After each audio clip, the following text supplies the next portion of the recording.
28वां अध्याय। ब्रह्मा जी बोले, जिस समय देवता और ऋषिगण दक्ष के यज्ञ में उत्सव करते हुए जा रहे थे, उस समय दक्ष पुत्री सती अपनी सखियों के साथ गंधमादन पर्वत पर धारागृह में कौतुक पूर्वक अनेक क्रियाएं कर रही थी। उस समय सती ने देखा कि रोहिणी से आज्ञा लेकर चंद्रमा भी दक्ष के यज्ञ में जा रहे हैं। तब सती ने अपनी विजया नामक सखी से पूछा कि रोहिणी से ये आज्ञा लेकर चंद्रमा कहाँ जा रहे हैं। तो सती का वचन सुनकर विजया शीघ्र ही चंद्रमा के पास गई और उससे पूछा। चंद्रमा ने दक्ष के यज्ञ महोत्सव में जाने का अपना पूर्ण वृत्तांत का सुनाया। उसे सुन विजया ने आकर तो चंद्रमा से कहा था। सती ने कह दिया, यह सुन सती देवी बड़ी विस्मित हुई और बार बार शिव जी के लिए आमंत्रण न आने का कारण विचार कर हृदय में चिंता करने लगी। वह शिव के पास आई और बोली कि मैंने सुना है कि मेरे पिता ने एक महायज्ञ रचा है, जहाँ इस समय बड़ा उत्सव हो रहा है।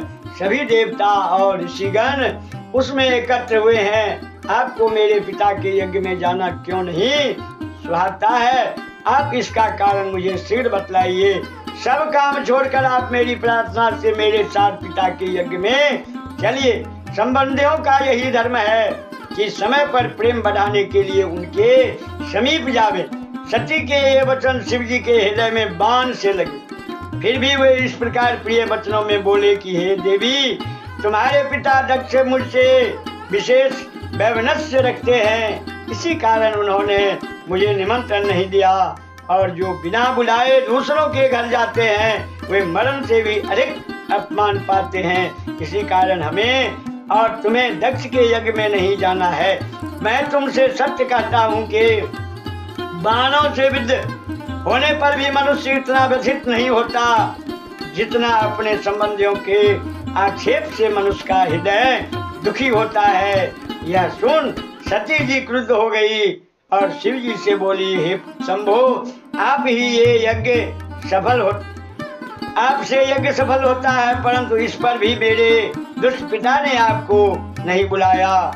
अतएव मैं दुरात्मा अपने पिता और यज्ञ में आए हुए देवताओं और ऋषियों का यह अभिप्राय जानना चाहती हूँ कि उन्होंने ऐसा क्यों किया। हे नाथ, इसके लिए मैं अपने पिता के यज्ञ में जाती हूँ। हे परमेश्वर, आप मुझे इसकी आज्ञा दीजिए। सती का यह विचार देख सर्वज्ञ भगवान शंकर बोले, हे देवी, यदि तुम्हारी वहां जाने की इच्छा ही है तो मैं तुम्हें आज्ञा देता हूँ कि तुम अपने पिता के यज्ञ में जाओ। नंदीश्वर नामक मेरे बैल को सजाकर इस पर चढ़कर महाराजाओं के ठाट बाट से अपने सब आभूषण पहन कर जाओ। जब शिव जी ने इस प्रकार कहा, तब सती जी वस्त्राभूषण धारण कर पिता के घर को चली। शिव जी ने 60,000 रौद्र गणों को उनके साथ कर दिया। 28वां अध्याय संपूर्ण। 29वां अध्याय। ब्रह्मा जी बोले, अब सती जी वहां पहुंची जहां विशाल यज्ञ हो रहा था। सती को आई हुई देखकर उनकी माता अकस्नी तथा बहनियों ने यथोचित सत्कार किया, परंतु दक्ष तथा उसके अनुयायियों ने कुछ भी आदर नहीं किया। परंतु सती ने सभा रूप से माता पिता को प्रणाम किया। यद्यपि वह दृश्य से दुखी थी, क्योंकि उन्होंने यज्ञ में विष्णु आदि सब देवताओं का पृथक पृथक भाग देखा, परंतु शंभु का भाग कहीं नहीं देखा। इससे सती को बड़ा क्रोध आया। फिर तो वह सभी को क्रूर दृष्टि देखती हुई बोली कि हे पिताजी, आपने भगवान शंकर को क्यों नहीं बुलाया? वे तो संग यज्ञ स्वरूप हैं, यज्ञांग और यज्ञों के दक्षिणा स्वरूप हैं। बिना उनके आए आपने इस यज्ञ का संपादन ही कैसे कर लिया?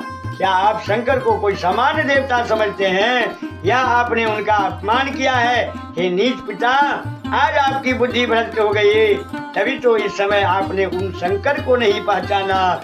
फिर हे ब्रह्मा, विष्णु आदि देवता और मुनीश्वर भी बिना शिव जी के तुम्हारे यज्ञ में सम्मिलित हुए ने कैसे चले आए? इस प्रकार कहकर विश्व स्वरूप सती ने सब देवताओं को धमकाया और विष्णु जी को तो उन्होंने बहुत सी लज्जित किया। तब दक्ष अपनी पुत्री के ये वचन सुनकर क्रुद्ध हो उठे। वक्र दृष्टि से देखते हुए बोले, हे भद्रे, बहुत कहने से क्या लाभ, तू यहाँ चली क्यों आई?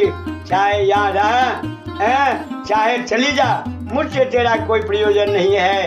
तेरा पति तो भूत प्रेतों का राजा है, जो वेद बहिष्कृत, अकुलीन और अमांगलिक है।